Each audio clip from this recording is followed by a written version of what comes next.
area. It doesn't end at the line. It's gone to Pennsylvania, it's gone to West Virginia, it has gone further out. We count too.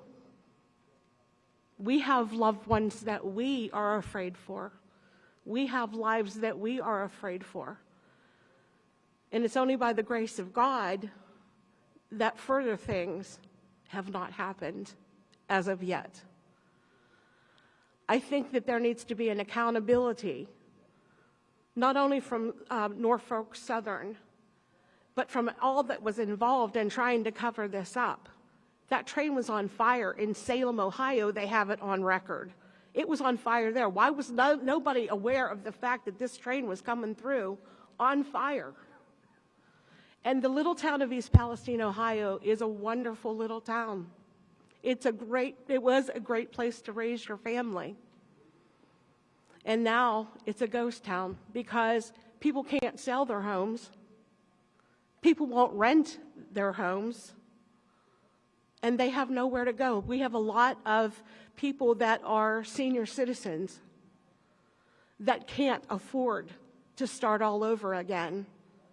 And even as us, I know I can't afford to start all over again. What are we to do? We need to have people that are accountable for this, and we need to have our government behind us. That's what America is about, is so that we have a say and that we have somebody to represent us. We thank you for being here. We thank you for your efforts. And we're asking to please do whatever you can do to try to protect us.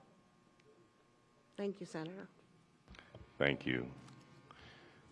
Sheila, over to you. You know, that's one thing that I heard people on the border in Pennsylvania feel abandoned and forgotten.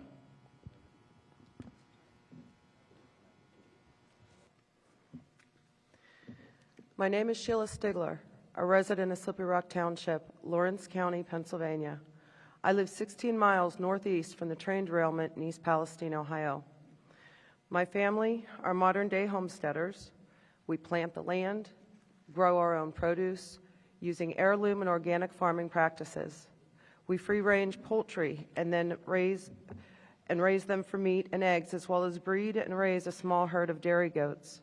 We support our local farmers and small businesses in our communities for goods and services we cannot produce. I am a wife, I am a mother, I am a grandmother, and in my home provide child care for my toddler and preschool grandchildren. My concerns are for the potential short and long-term effects on my family and the impact on our homestead after becoming aware of the derailment on Friday, February 3rd. As the seriousness of the situation developed, my concerns increased. Saturday night, while outside, I noticed a strange odor in the air. This unfamiliar odor brought even more concern and anxiety with the released information about vinyl chloride and the burning rail cars and what they potentially carried. Those chemicals were being released into the air and, dependent on the wind direction, could be carried over our land, saturate the air we breathe, and be deposited on any surface, living or non-living. We immediately put our livestock indoors to lessen the risk of any chemical exposure, as well as began destroying our eggs as a precautionary measure. To my disbelief, an online search for information and direction from our Pennsylvania elected officials resulted nothing. I was shocked to find our governor was not on location or addressing the impact on Pennsylvania. Communities of Pennsylvania residents were fearful. We were faced with uncertainty. We felt abandoned and on our own. While according to Governor Shapiro's Facebook page, Saturday, he was out of town hobnobbing at the Grammys with Smokey Robinson. Monday morning, February 6th, I phoned my local representative office and Governor Shapiro's office. Neither office could answer any of my questions. Governor Shapiro's office put me through to Pima. Their secretary took down my contact information, yet I never received a return call. That afternoon, for the first time, I saw Governor Shapiro during a press conference issuing a warning of the impending detonation and controlled burn of the hazardous rail cars. I took care of our livestock and remained indoors the rest of the day. As 0 hour arrived, I watched horrified live news coverage of the Ohio Chernobyl. The controlled burn created a fireball that burst into 100-foot flames and exploded, creating a mushroom cloud estimated to span 200 miles, what we now refer to as the plume. My focus turned to monitoring wind patterns and air quality readings. I was afraid. The following morning, my worst fears were confirmed. At 10:30 a.m., the wind changed direction, blowing the plume directly over our area.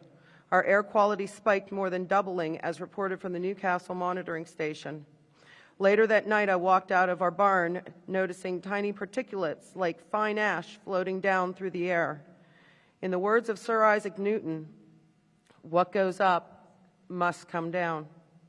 According to the National Oceanic and Atmospheric Administration, or commonly referred to as NOAA map, of their hypersplit model, particle cross-sections, particle positions, and the number of particles plotted for February 8, 2023. Here's a copy of the map. I'm sure you've all seen this.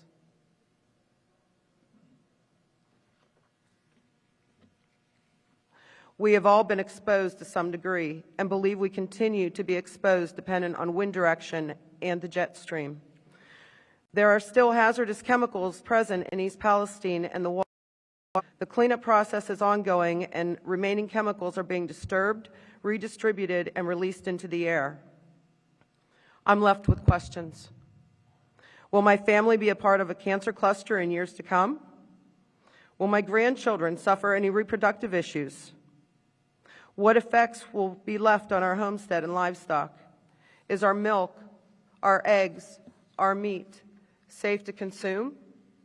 Will my kid goat, soon to be born, suffer any adverse effects? Is the ground safe to pasture my animals? Will it be safe to purchase locally grown hay and grains? Is my soil contaminated? Is it safe to grow crops and harvest from plants, bushes, trees to feed my family? I'm heartbroken.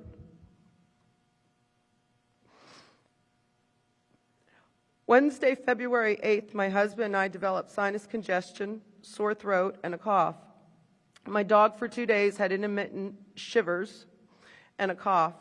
Vinyl chloride at that point was detected hundreds of miles away in the Ohio River.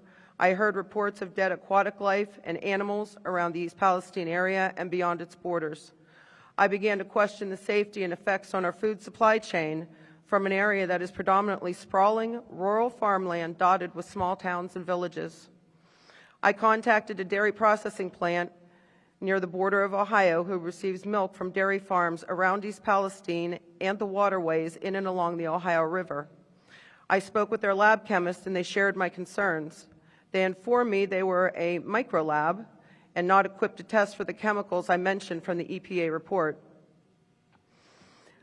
That type of testing was under the jurisdiction of the Department of Agriculture. To their knowledge, the Department of Agriculture was following the lead of the Food and Drug Administration. They're not aware of any testing that was being done and have enabled the milk. To date, my question is, what testing has been conducted and under whose oversight?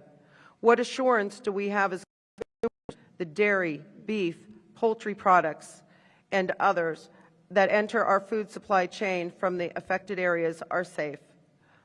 What effects are these toxic chemicals have potentially affecting hunters and their families that harvest them? Now we are hearing talk of angry.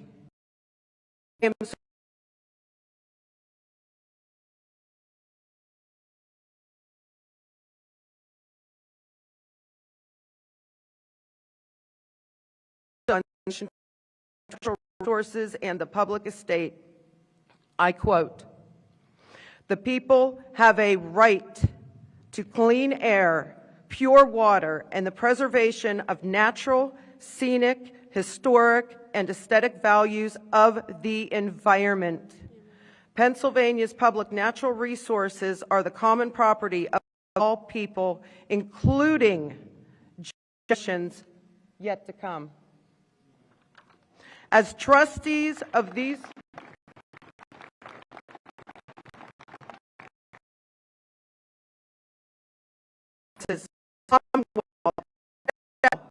conserve and maintain them for the benefit of all people. Again, I thank you all for being here. You are those trustees. Federal agencies and Congress have been siding with the rail industry lobbyists and have limited regulations governing the rail industry's safety requirements for transportation of hazardous and combustible materials. The lobby group American Association of Railroads, AAR, has a record of arguing against safety requirements, stating proposed safety mandates would be disruptive and costly to the industry. The American Chemistry Council lobbied for chemical companies to weaken safety regulations and exempt certain hazardous chemicals from safety mandates and adopting regulations that put the people at risk for cost-saving convenience of business. Governor Shapiro, I heard you say at your last press conference, putting the people first. Are you going to allow